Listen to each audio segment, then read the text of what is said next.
Assalamu alaikum. Good morning. How are you, students? I hope you are all good. It's me, Miss Mavish, your assistant teacher. So let's start our today class. Firstly, we come on the contents of book. We have already completed chapter 1 from geography and chapter 2 from history section. We are on chapter 3 and the chapter is major occupation in the world. We are working of this chapter, so firstly we revise the previous class, what we do in previous class, then we continued another work. So students, so open your copies.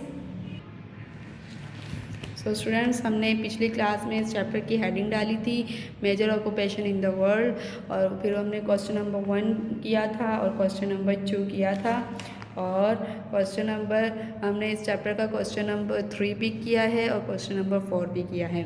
और previous class में मैंने आपको ये activity दी थी जो कि आपने page number 77 से करनी थी। तो आई होप आपने ये पेज नंबर 77 से कंप्लीट कर ली होगी। तो आइए हम अपने नेक्स्ट वर्क पे आ जाते हैं। तो इसके लिए आप अपना पेज मेंटेन कर लें।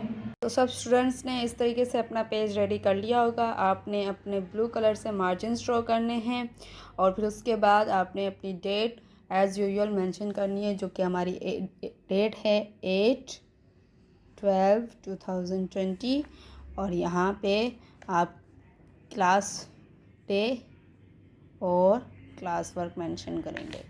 ठीक है, डेट और डे और क्लास पर।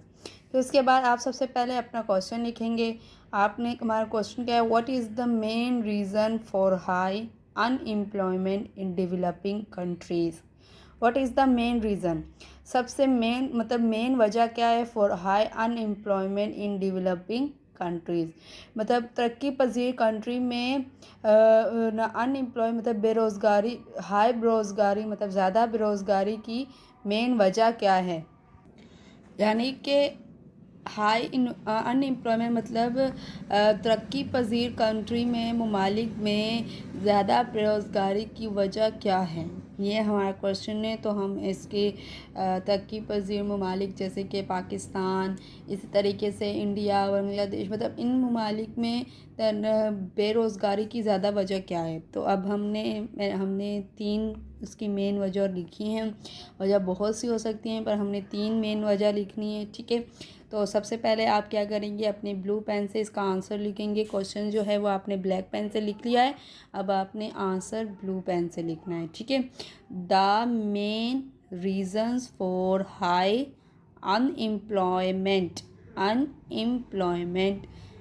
in developing countries are, the main reasons for high unemployment developing countries are, मतलब हाई अनएम्प्लॉयमेंट मतलब ज़्यादा बेरोज़गारी की वजह जो है वो दर्ज या फिर ये रही। ठीक है, number 1 lower literacy rate, literacy ठीक है, LITERACY लोअर लिटरेसी रेट मतलब कि लोअर नीचे कम लिटरेसी रेट शरह ख़वानगी का कम होना। Inadequate vocational training skills, number 2 है हमारा inadequate vocational training skills, यानी इन एडुकेट का मतलब होता है नाकामी कहा जाता है, नाकाम होता है, पर यहाँ पे वोकेशनल ट्रेनिंग यानी पेशा वाराना तरबियत या महारत, मतलब जहाँ पे वो जो होते हैं, जो मज़दूर वर्क कर रहे होते हैं, लेबर्स वगैरह किसी भी इंडस्ट्री में, किसी भी फैक्ट्री में, उनको वो मतलब वो ट्रेनिंग नहीं दी जाती जहाँ जिसमें वो काम कर रहे होते हैं। वो वक्त के साथ साथ खुद सीख रहे होते हैं, मतलब वो तरबियत याफ्ता नहीं होते। तो इन एडुकेट मतलब वोकेशनल तरबियत में नाकामी। Number 3 lack of job opportunities due to lower economy. ठीक है, due to lower LOVER lower economy, ECONOMY economy. तो लेक ऑफ जॉब अपॉर्चुनिटीज़ मतलब जॉब की मौके, मतलब जॉब काम की मौके जो हैं वो कम होते हैं ड्यू टू लोअर इकोनॉमी, मतलब लोअर निचली इकोनॉमी मतलब मैशत की वजह से जो जॉब अपॉर्चुनिटीज़ होती हैं वो कम होती है, इसलिए वहाँ पे क्या होती है, ये 3 मेन वजह हैं जो हमने लिखी है कि शराय खान भी लोग कम पढ़े लिखे होते हैं, फिर वोकेशनल तरगीब जो है मतलब पेशा वराना तरबियत भी नहीं, नाकाम तरबियत दी जाती है, और साथ में अपॉर्चुनिटीज़ भी कम दी जाती हैं क्योंकि मौक़े भी कम दिए जाते हैं जॉब्स के, क्योंकि इकोनॉमी लोअर होती है, इकोनॉमी कम होती है, उसकी जो पावर है वो लोअर होती है। अब आपने नेक्स्ट क्या करना है, यूजिंग नेक्स्ट क्वेश्चन लिखेंगे आप इसी तरीके से स्टार डाल के क्वेश्चन लिखेंगे ब्लैक पेन से, using the information in diagram on page number 78। फिर से पढ़ देती हूँ, using the information in diagram on page number 78 comma answer the following question. ठीक है, मतलब कि पेज नंबर 78 पर आपकी जो डायग्राम है उसकी इंफॉर्मेशन यानी मालूमात का इस्तेमाल करते हुए नीचे दिए गए सवालात के जवाब देने हैं। ठीक है, तो ये टास्क आपके लिए है। तो इसका पहला क्वेश्चन, इनके तमाम क्वेश्चंस को एक्सप्लेन मैं कर दूंगी और पहला क्वेश्चन भी सोल्व करके दिखा दूंगी कि आपने डायग्राम को देखते हुए किस तरीके से सोल्व करना है। तो पहला क्वेश्चन क्या है, आप नंबर 1 भी लिख सकते हैं, मैंने ए लिखा हुआ है। तो नंबर 1 है, what is the percentage, PERCENTAGE percentage of employable people in Pakistan, मतलब कि पाकिस्तान में एम्प्लॉयबल मतलब रोज़गार लोगों की परसेंटेज क्या है। इसके लिए आपने अपनी बुक साथ में ओपन कर लेनी है और आपने पेज नंबर 78 पे भी आ जाना है। तो हम पेज नंबर 78 पर आ गए, ये है हमारी पेज नंबर 78। ठीक है, पेज नंबर 78 और इस 78 पे ये डायग्राम है और इससे आपने देखते हुए आपने अपने क्वेश्चन सॉल्व करने हैं। तो देखें लिखा हुआ है कि पाकिस्तान में एम्प्लॉयबल यानी काम करने वाले मज़दूर या काम करने वाली वर्क फोर्स कितनी है। देखें वर्क फोर्स जो है यानी एम्प्लॉयबल जो अफरादी क़ुव्वत काम कर रही है वो कितने फ़ीसद है। तो देखिए डायग्राम में लिखा होगा 30.5%। तो यही है वो जो एम्प्लॉयबल हैं, जो वर्क जिनको कारोबार काम कर रहे हैं, इसी को इस डायग्राम में एक्सप्लेन किया हुआ है कि कहाँ कहाँ कितने फ़ीसद वर्क कर रहे हैं। तो ये जो है ये वर्क फोर्स जो टोटल एम्प्लॉयबल है मतलब का जॉब कर रहे हैं, का उनको रोज़गार है, उनका एम्प्लॉयड हैं। तो यही हम लिखेंगे। हम किस तरीके से लिखेंगे पहले ये दिखा देती हूँ मैं आपको। आप कॉपी पे आ जाएं, what is the percentage of employable people in Pakistan. तो क्या लिखेंगे,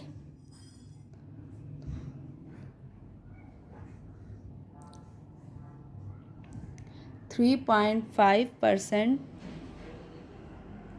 3.5%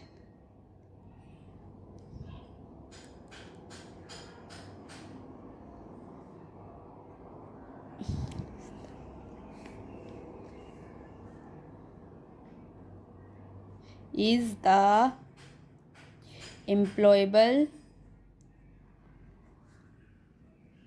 pupil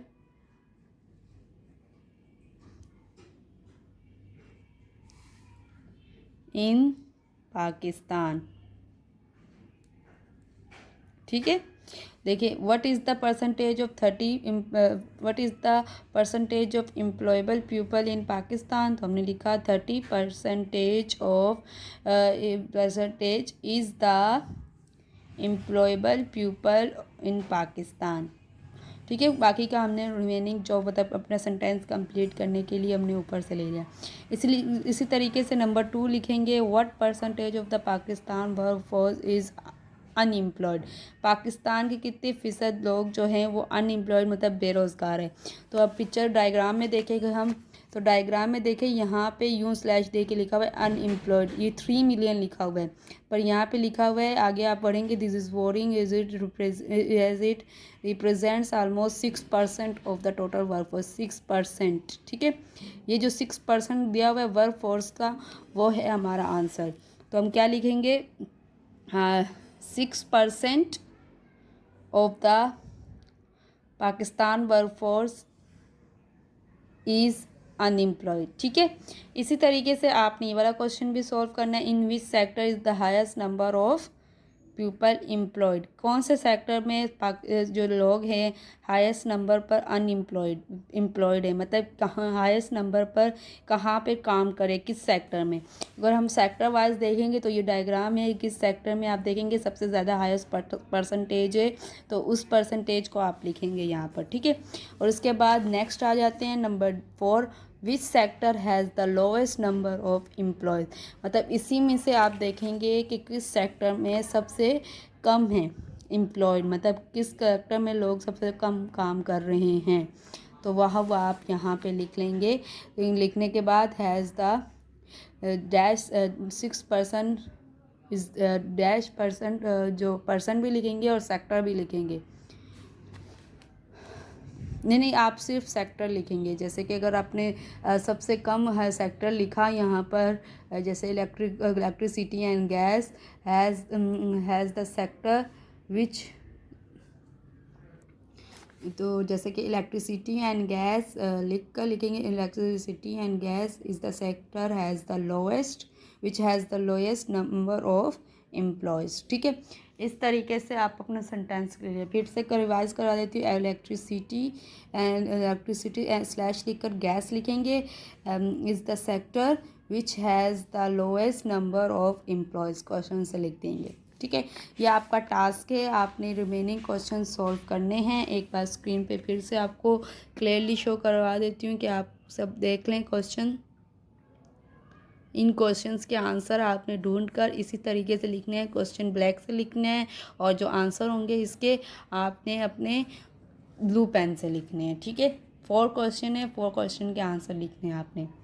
तो आज की क्लास की ड्यूरेशन हमारा यहीं पे ख़त्म होता है। क्लास स्टूडेंट्स अपना मेरी इस क्लास से क्लास 8 से अम्मार, लाइबा और आयशा को थम्स अप दे रही हूँ कि उन्होंने अपना work time to time work complete किया है। वेरी गुड स्टूडेंट्स, अपना इसी तरीके से वर्क कंप्लीट करते रहिए। और वो स्टूडेंट्स जिनकी कॉपीज़ नहीं आई हैं चेक करने के लिए, काइंडली अपना काम कंप्लीट कीजिए और अपना काम कंप्लीट करने के बाद चेक करने के लिए भेज दीजिए। ठीक है स्टूडेंट्स, तो आज की क्लास यहीं पे ख़त्म करते हैं। अपनी लर्निंग भी साथ साथ जारी रखें और अपनी दुआओं में याद रखिए, अपना ख्याल रखिए। खुदा हाफिज़।